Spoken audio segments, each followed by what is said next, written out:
এখন যাচ্ছি চামুণ্ডেশ্বরী মন্দির। এই মন্দিরটি আমাদের 51 সতীপীঠের একটি।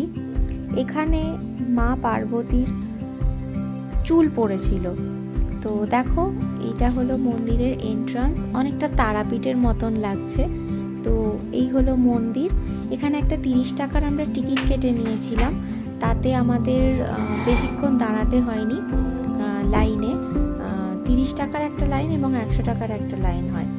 তো এই হলো মন্দিরের গেট, যেটা পুরোটা রূপোর। আর মন্দিরের এই দরজার বাইরেটায় দাঁড়িয়ে ভেতর থেকে একটা অদ্ভুত ঠান্ডা হাওয়া আসছিল, যেটাতে মন জুড়িয়ে যাচ্ছিল।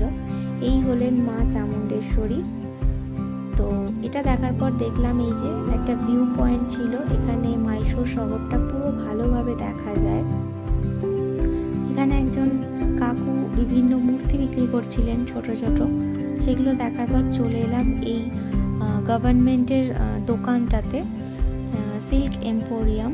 এখানে সিল্কের শাড়ি, চন্দন কাঠ, চন্দনের পাউডার, চন্দনের বিভিন্ন প্রোডাক্ট পাওয়া যাচ্ছিল।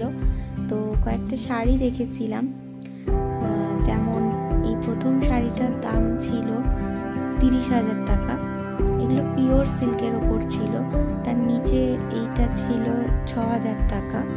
আর এরপরে লাল শাড়িটা হচ্ছে, জড়িটা হচ্ছে সোনার জড়ি, 1 গ্রাম সোনা আছে। এগুলো দেখার পর চলে এলাম একটা রেস্টুরেন্টে লাঞ্চ করার জন্য।